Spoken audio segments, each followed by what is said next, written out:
Hey guys, कैसे हो आप लोग। मैं आपका नीलेश भी बहुत बहुत स्वागत करता हूं इस यूट्यूब चैनल पे।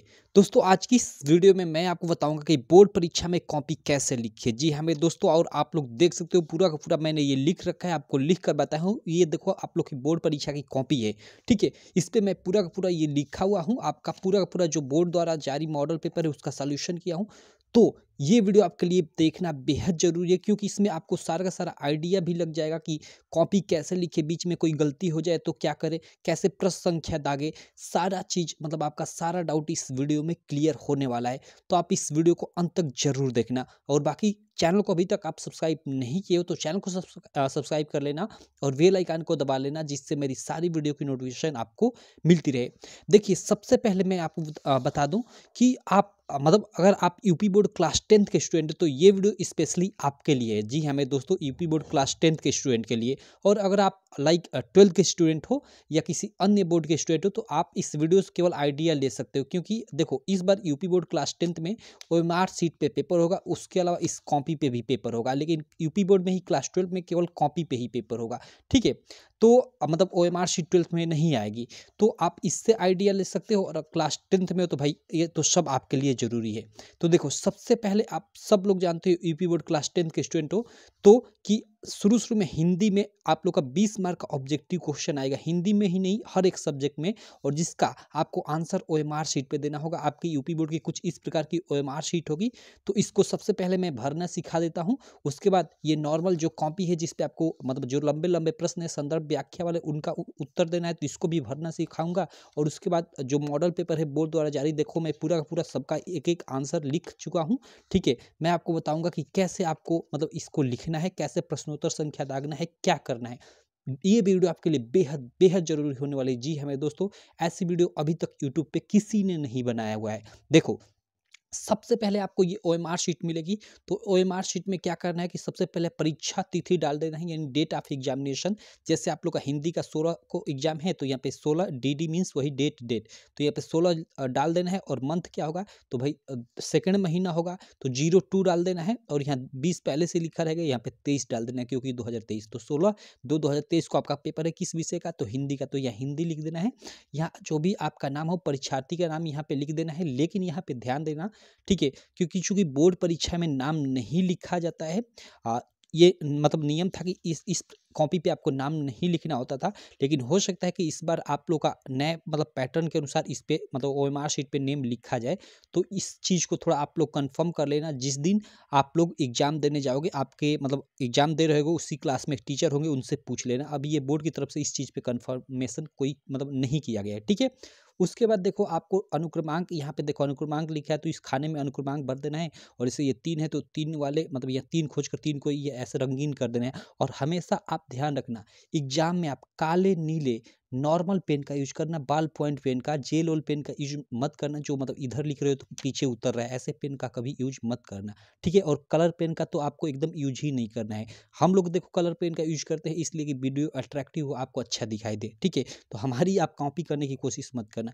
तो ये आप लोग समझ गए कि अनुक्रमांक भर देना है। और जो इसके सीधे में यहाँ है, मतलब यहाँ पे 2 है तो 2 को ऐसे तो काला कर देना है, यहाँ पे 1 है तो 1 को ऐसे पूरा मतलब ये भर देना है, ये 3 है तो 3 को ऐसे रंग देना है। तो इस प्रकार करना है। उसी प्रकार आपका सब्जेक्ट कोड भर देना है। सब्जेक्ट कोड आपका एडमिट कार्ड पे दिया रहेगा, एडमिट कार्ड पे मतलब आपका पूरा का पूरा दिया रहेगा कि हिंदी का पेपर किस दिन है, और आगे उसका सब्जेक्ट कोड भी लिखा रहेगा।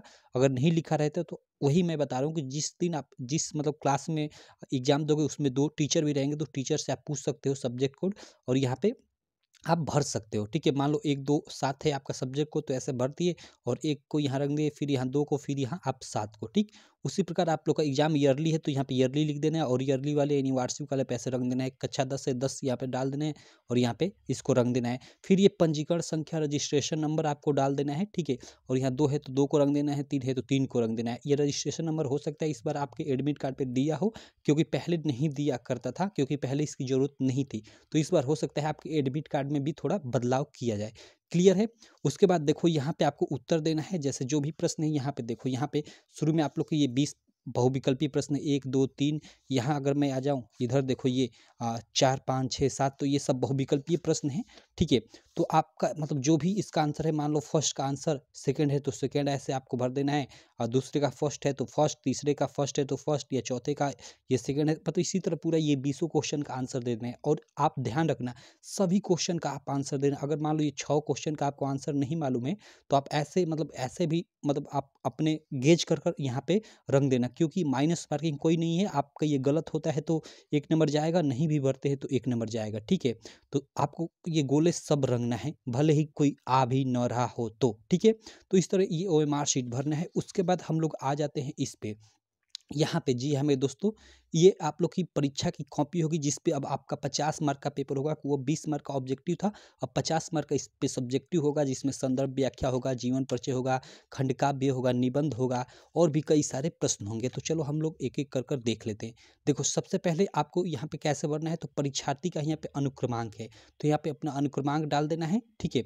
उसके बाद ये अंकों में यहाँ पे लिखना है, उसके बाद इसी को शब्दों में लिखना है। शब्दों में देखो आप ऐसे इकाई, दहाई, सैकड़ा तो 10 लाख ऐसे मत लिखना। जैसे यहाँ पे 3 है तो 3 लिख देना, 2 है तो 2, 5 है तो 5, 7 है तो 7, इसी तरह मतलब इस तरह लिखना, क्लियर है।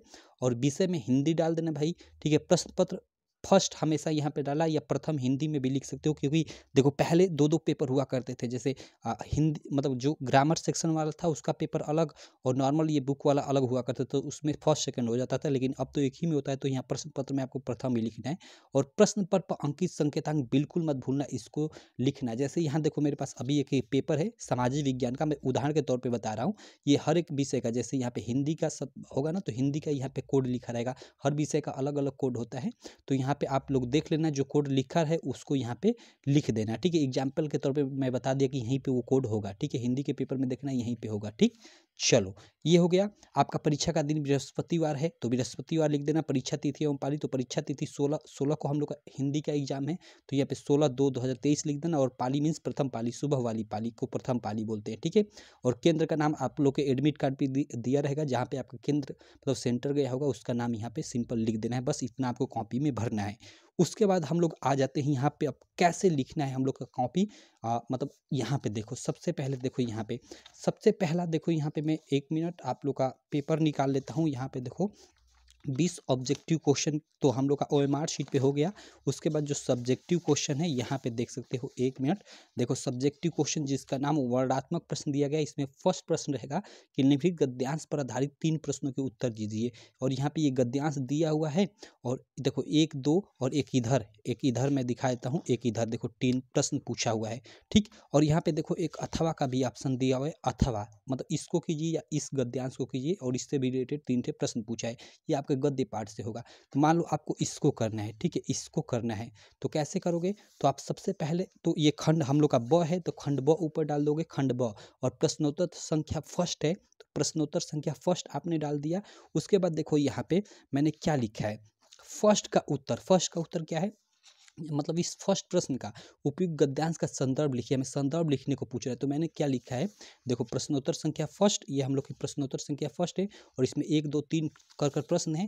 तो देखो यहाँ पे फर्स्ट का मैंने उत्तर लिख दिया है, मतलब पहले का उत्तर, और पहले का उत्तर मैंने संदर्भ हेडिंग डाल दिया है, और इसमें लिख दिया है संदर्भ ये। उसी प्रकार सेकंड का उत्तर देखो, सेकंड का उत्तर में आप लोग को सेकंड में क्या करना है कि व्याख्या करना है। देखो यहाँ पे बोला है ना कि गद्यांश के रेखांकित अंश की व्याख्या कीजिए, जो इसमें ये रेखांकित अंश है इसकी व्याख्या करना है, ठीक है। तो व्याख्या यहाँ पे केवल आप व्याख्या हेडिंग डाल देना, या रेखांकित अंश की व्याख्या हेडिंग डाल सकते हो, और इसमें जो भी व्याख्या हो आप यहाँ पे व्याख्या कर देना, ठीक है। तो आपको मतलब इसका 2 मार्क मिल जाएगा, इसका 2 मार्क, यानी 4 मार्क आपको यहाँ मिल जाएगा। उसके बाद एक नॉर्मल यहाँ पे देखो, इधर प्रश्न पूछा है, यहाँ पे मैं दिखा देता हूँ, इस बगल में आ जाता हूँ। थर्ड प्रश्न यहाँ पे आप लोग देख सकते हो, नॉर्मल प्रश्न पूछा है, तो उस प्रश्न का देख सकते हो यहाँ पे साफ साफ आपका उत्तर है, ठीक। तो यहाँ पे आपका उत्तर ऐसे लिख दोगे, थर्ड का उत्तर ऐसे कर कर। तो इस प्रकार आप लोग फर्स्ट प्रश्न को कर दोगे। उसके बाद आगे आपको कैसे करना है, चलो आगे मैं एक एक आपको दिखा देता हूँ। एक एक प्रश्न को मैंने सॉल्व किया हुआ है, ठीक है। चलो आगे प्रश्न देख सकते हो, आगे यहाँ पे आप लोग देख सकते हो, ध्यान देना आप थोड़ा, 1 मिनट। यहाँ पे हम लोग का इसके बाद मतलब इस प्रश्न के बाद हम लोग की बारी आ जाती है प्रश्न संख्या 2 की। तो आप लोग सबसे पहले ऊपर ऐसे प्रश्न संख्या 2 हेडिंग डाल दोगे। और इसमें देखो काफ़ी लड़के को मतलब डाउट होता है कि हम लोग क्या करें। मान लो ठीक है, प्रश्न संख्या 2 में ये गद्यांश दिया हुआ है, हमको ये नहीं करना है, हमको सॉरी यहाँ पे है, ये प्रश्न संख्या ये 2 है, ठीक है। तो इसमें ये 2 गद्यांश दिए, एक ऊपर और एक नीचे, ठीक है। तो काफ़ी सारे लड़के को डाउट होता है कि मान लो हम ये नहीं कर रहे हैं, ठीक है, हम ये अथवा वाला नीचे वाला कर रहे हैं, तो हम लोग कैसे इसको लिखेंगे, क्या हम इसको प्रश्नोत्तर संख्या 2 ही डालेंगे। तो देखो आप प्रश्नोत्तर संख्या 2 भी डाल सकते हो, और क्वेश्चन में अगर अथवा वाला कर रहे हो तो थोड़ा क्वेश्चन में आप मेंशन कर देना कि अथवा वाला प्रश्न। इससे मतलब जो कॉपी जांचने वाला होगा वो पकड़ लेगा कि लड़के ने प्रश्नोत्तर संख्या 2 किया है और उसमें लग रहा है कि अथवा भी है, अथवा का ऑप्शन है, तो अथवा वाला प्रश्न किया है, इससे मतलब पकड़ लेगा। ऐसे तो आप लिखते भी नहीं हो तो आपका काम चल जाएगा, क्योंकि यहाँ से वो एग्जामिनर जो कॉपी जांचने वाला होगा वो पकड़ लेगा, लेकिन ये लिख देते हो तो ज़्यादा बेटर होगा। तो ये काफ़ी डाउट होता है मतलब लड़कों को, मतलब सबसे ज़्यादा। तो ऐसे लिख दो, आपका कोई मतलब दिक्कत नहीं है, ठीक। तो आप मान लो कि ये प्रश्नोत्तर संख्या 2 का ये अथवा वाला प्रश्न करना है, मतलब ये नहीं करना है, क्योंकि दोनों में से कोई एक करना है। तो मान लो ये आपको नहीं आ रहा है, ये आ रहा है, तो इसको करना है, तो आप यही मतलब यहाँ पे प्रश्नोत्तर संख्या 2 डाल देना, अथवा क्वेश्चन में अथवा वाला प्रश्न ऐसे लिख देना। और इसमें भी देखो ये प्रश्न दिया है, और इससे रिलेटेड यहाँ मैं इधर दिखा देता हूँ, 3 थे प्रश्न पूछा है। इन तीनों प्रश्नों में देखो फर्स्ट प्रश्न आपको मतलब इसका संदर्भ पूछा है पद्यांश का, और रेखांकित अंश की व्याख्या पूछा है सेकंड में, और थर्ड में एक नॉर्मल प्रश्न पूछा है। तो सिंपल, जैसे अभी हमने पिछले प्रश्न का उत्तर देखा कि फर्स्ट का उत्तर आप हेडिंग डाल दोगे, संदर्भ लिख दोगे, संदर्भ इसमें मतलब हेडिंग डाल के इसमें संदर्भ लिख दोगे। उसके बाद सेकंड में आप लोग व्याख्या हेडिंग डालोगे, ठीक है, सेकंड का उत्तर ऐसे लिखकर व्याख्या या रेखांकित अंश की व्याख्या, और इसमें व्याख्या कर दोगे। और थर्ड में आप लोग नॉर्मल थर्ड का उत्तर ऐसे लिख कर, जो भी उत्तर है उसका उत्तर लिख दोगे। तो इस प्रकार आप सेकंड प्रश्न करोगे। क्लियर है। उसके बाद देखो यहाँ पे हम लोग आ जाते हैं थर्ड प्रश्न पे। थर्ड प्रश्न आपको कैसे करना है, तो देखो प्रश्नोत्तर संख्या थर्ड, सॉरी 1 मिनट, ओके चलो। देखो प्रश्नोत्तर संख्या थर्ड में कैसा प्रश्न रहेगा कि ये देखो, ये जो पीछे हमने 2 देखा संदर्भ व्याख्या संबंधी, तो वो आपके गद्य पाठ से था, एक पद्य पाठ से था, ठीक है। और इसमें ये वाला जो है आपके हिंदी में ही पीछे आप लोग देखोगे संस्कृत का भी पाठ है। तो यहाँ संस्कृत के मतलब गद्यांश से रिलेटेड आप लोग का 5 मार्क का, और मतलब आपका पद्यांश से रिलेटेड, पद्यांश में श्लोक से रिलेटेड 5 मार्क का आपका मतलब संदर्भ और हिंदी अनुवाद से रिलेटेड प्रश्न पूछेगा। यहाँ व्याख्या से नहीं पूछता है, यहाँ संदर्भ से पूछता है और हिंदी अनुवाद से रिलेटेड प्रश्न पूछता है। जैसे यहाँ पे मैं आपको दिखा दूँ, देखो यहाँ पे जैसे प्रश्नोत्तर संख्या 3 है, तो कहा है ना कि दिए गए संस्कृत गद्यांश में किसी एक का संदर्भ सहित हिंदी अनुवाद कीजिए। और यहाँ पे एक गद्यांश दिया है, ये वाराणसी वाले चैप्टर से है, और ये शायद भारतीय संस्कृति वाले चैप्टर से है। तो ये 2 गद्यांश दिया हुआ है, बीच में अथवा का ऑप्शन दिया हुआ है, तो ये आप ऊपर वाला करो या नीचे वाला करो, ठीक है। तो आप इसको कैसे करोगे, तो इसको सिंपल वही प्रश्नोत्तर संख्या 3 ऐसे हेडिंग डाल दोगे, और इस प्रश्नोत्तर संख्या 3 आप हेडिंग डालने के बाद इसमें संदर्भ लिख दोगे। संदर्भ में देखो इसमें आप क्या करना कि इसमें चूंकि लेखक का नाम नहीं लिखा जाता है, मैंने चूंकि इस पेपर को सॉल्व करा रखा है पहले से, ठीक है, तो मैं इसका सॉल्यूशन लिंक इस वीडियो के डिस्क्रिप्शन में दे दूंगा, आप जाकर देख लेना, या हिंदी की प्लेलिस्ट में भी आप जाकर दे सकते हो। बेसिकली इस वीडियो में आपको बता रहा हूँ कि इसको कैसे आपको लिखना है बोर्ड परीक्षा की कॉपी पे, ठीक है, क्योंकि इस बार थोड़ा पैटर्न आप लोग का चेंज हुआ है, आप सब लोग जानते हो। तो चलो ये आप लोग तो ऐसे प्रश्नोत्तर संख्या 3 डालकर, और इसका आप लोग सबसे पहले संदर्भ यहाँ पे हेडिंग डालकर और इसका संदर्भ लिख दोगे। उसके बाद हिंदी अनुवाद हेडिंग डालकर इसका हिंदी अनुवाद जो भी है कर दोगे। और मान लो आपको ये नहीं करना है, आपको ये करना है, ये वाला इसका अथवा वाला, तो मैंने जैसे पीछे अभी बताया कि यहाँ प्रश्नोत्तर संख्या 3 ही डालना, और क्वेश्चन में थोड़ा लिख देना कि अथवा वाला प्रश्न। इससे एग्जामिनर जान जाएगा कि लड़के ने ये प्रश्नोत्तर संख्या 3 किया है और इसका ये अथवा वाला प्रश्न यानी ये वाला किया है, न कि ये वाला, ठीक है। नहीं भी डालते हो तो आपका काम चल जाएगा, ठीक। तो ये आप ऐसे करोगे इस प्रश्न को। उसके बाद देखो यहाँ चौथा प्रश्न भी आप लोग का, ये तो आपका गद्य से था, ये आपका पद्य इसको बोला है, जिसमें मतलब 2 श्लोक दिया रहेगा, इसमें भी अथवा दिया रहेगा, इसमें से किसी एक का, दोनों में से आपको संदर्भ सहित हिंदी अनुवाद करना है। तो देखो जैसे यहाँ पे, तो इसको भी कैसे करोगे, प्रश्नोत्तर संख्या 4 डाल दोगे, और यहाँ पे मान लो आपको फर्स्ट करना है, मतलब अथवा वाला मतलब नहीं करना है, मतलब ये ऊपर ही वाला करना है, तो नॉर्मल प्रश्नोत्तर संख्या 4 ही दाग देना। और अगर अथवा वाला करना है, ये नीचे वाला करना है, तो यहाँ प्रश्नोत्तर संख्या 4 पोस्ट में अथवा वाला प्रश्न ऐसे लिख देना। और सिंपल यहाँ पे आप संदर्भ हेडिंग डाल देना, और फिर मतलब संदर्भ लिख देना, और इधर इसके बाद इधर आ जाना, और इधर व्याख्या हेडिंग डाल देना, व्याख्या बोल रहा हूँ, हिंदी अनुवाद, और इसको लिख देना। सिंपल, आपका काम खत्म। उसके बाद चलो आगे हम लोग चलते हैं। आगे हम लोग का प्रश्नोत्तर संख्या 6। प्रश्नोत्तर संख्या 6 होगी आप लोग के खंड काव्य से रिलेटेड। जी हाँ मेरे दोस्तों, खंड काव्य से रिलेटेड प्रश्नोत्तर संख्या 6 होगी। इसमें खंड काव्य से संबंधित प्रश्न आएगा। तो खंड काव्य कैसे करोगे? तो देखो खंड काव्य के लिए इसमें दिए, देखो आप बहुत मतलब ज़्यादा खंड काव्य प्रश्न 5 देख रहे हो, और इसमें लिख रहा है कि अपने पठित खंड काव्य के आधार पर निम्नलिखित प्रश्नों में से किसी एक का उत्तर दीजिए। एक का हमें उत्तर देना है। और देखो यहाँ पे क दिया है, इसमें 2 दिया है, लेकिन इन दोनों में से कोई एक करना है। तो यहाँ पे मुक्ति दूत खंड काव्य। अब मुक्ति दूत किस किस जिले में आता है, आप अपने टीचर से पूछ लेना कि आपके जिले में कौन सा खंड काव्य आता है। आप अपने जिले का खंड काव्य याद कर लेना, ठीक है। और इसमें सारे जिलों का खंड काव्य दिया रहता है। देख सकते हो ये मुक्ति दूत दिया है, यहाँ पे ज्योति जवाहर दिया है, यहाँ पे मेवाड़ मुकुट दिया है। यहाँ मैं इधर आ जाऊँ तो देख सकते हो ये कितना दिया है। यहाँ पे देख सकते हो मेवाड़ मुकुट, अग्र पूजा, जय सुभाष, मातृभूमि, कर्ण खंड काव्य, कर्मवीर भरत, ठीक है। तो मूल खंड का भी तो इतना दिया है, सब जिले का दिया रहता है, ठीक है। मतलब सब जिले का कहने का मतलब कि जैसे कर्ण खंड काव्य है तो कर्ण खंड काव्य लगभग 5 से 7 जिलों में यही मतलब अकेले आता है कि 8-10 जिलों में आता है, ठीक है। तो मतलब इसी तरह ये मातृभूमि है तो ये भी लगभग 10-15 जिलों में आता है। तो आप लोग देख लेना कि आपके जिले में कौन सा मतलब खंड काव्य आता है, उसको मतलब आप मतलब पढ़ लेना और आसानी से पढ़ लोगे तो इसका आंसर लिख दोगे। और देखो इसमें जैसे 1-2 प्रश्न पूछा है, लेकिन हम लोग के अभी क्वेश्चन में दिया था किसी एक प्रश्न को कीजिए। तो आपको ये ऊपर वाला कीजिए, ये नीचे वाला कीजिए, आपका मन, ठीक है। तो जैसे मैंने यहाँ पे देखो ये किया है, इस प्रश्न को मैंने यहाँ पे लिखा हुआ है। तो कैसे आप लिखोगे, ऐसे प्रश्नोत्तर संख्या मतलब 5 डाल दोगे हेडिंग, और 5 का चौथा कर रहे हो तो देखो यहाँ पे मैं 6 कर रहा हूँ, ठीक है। तो यहाँ पे मैंने 6 यहाँ पे प्रश्न मतलब डाल दिया है, ठीक। और उसके बाद इसका मतलब कौन सा कर रहा हूँ, इस प्रश्नोत्तर संख्या 5 का ये 6 है, इसका 6 के बाद 6 का मैं फर्स्ट कर रहा हूँ कि सेकेंड। तो फर्स्ट करूँगा तो फर्स्ट का उत्तर लिखूंगा, या अगर सेकेंड करता हूँ तो सेकेंड का उत्तर लिख दूंगा। तो देखो यहाँ मैंने फर्स्ट किया है तो फर्स्ट का उत्तर मैंने लिख दिया है, क्लियर। और यहाँ पे जो भी खंड काव्य है आप उसको मतलब एक्सप्लेन कर दोगे, लिख दोगे। आपको देखो यहाँ तक लिखा गया है, ये आप लोग का खंड काव्य। उसके बाद देखो प्रश्नोत्तर संख्या 6 की बारी आ जाती है। प्रश्नोत्तर संख्या 6 में 2 प्रश्न होंगे। प्रश्नोत्तर संख्या 6 में एक क होगा और प्रश्नोत्तर संख्या 6 में एक ख होगा, जिसमें लेखकों और कवियों का जीवन परिचय से रिलेटेड प्रश्न होगा। तो देखो इसको भी मैंने यहाँ पे कैसे लिखा हुआ है, देखो प्रश्नोत्तर संख्या 6 का क ऐसे हेडिंग डाल दोगे, मतलब प्रश्नोत्तर संख्या 6 का हम लोग क कर रहे हैं। और क में भी देखो आप लोग का 1 2 3 नंबरिंग दिया है कि 1 2 3। तो इन तीनों में से आपको मान लो ये तीसरा करना है, तो कैसे लिखोगे, तो यहाँ सिंपल आप यहाँ थर्ड का उत्तर लिख दोगे, और यहाँ आप जीवन परिचय लिखकर हेडिंग डालकर और जीवन परिचय लिखना प्रारंभ कर दोगे। या ऐसे भी हेडिंग डाल सकते हो कि आचार्य रामचंद्र शुक्ल जीवन परिचय, और एक लाइन छोड़कर यहाँ से इनका जीवन परिचय लिखना चालू कर सकते हो, ऐसे भी कर सकते हो। देखो यहाँ पे ये हम लोग का मतलब प्रश्नोत्तर संख्या 6 का क था, और प्रश्नोत्तर संख्या 6 के ख के अंतर्गत ये चूंकि आपका गद्य से था, अब पद्य से ख के अंतर्गत पूछेगा। देखो जैसे यहाँ पे देखो आपका ये प्रश्नोत्तर संख्या 6 का ख है, ऐसे फिर एक बार आप हेडिंग डाल दोगे। और इसमें देखो मैंने यहाँ पे इसका प्रश्नोत्तर संख्या 6 में यहाँ पे देखो ख में इसमें 3 ठे इसमें भी पूछा हुआ है, तो मान लो इसका फर्स्ट लिखना है, तो आप ऐसे हेडिंग डाल दोगे फर्स्ट का उत्तर, और यहाँ पे जीवन परिचय लिख दोगे। मैंने जैसा कि बताया अभी ऐसे भी लिख सकते हो, या मतलब जिनका आप लिख रहे हो जैसे गोस्वामी तुलसीदास का, तो यहाँ पर लिख सकते हो गोस्वामी तुलसीदास जीवन परिचय, और यहाँ से लिखना प्रारंभ कर सकते हो, आपका मन, ठीक है।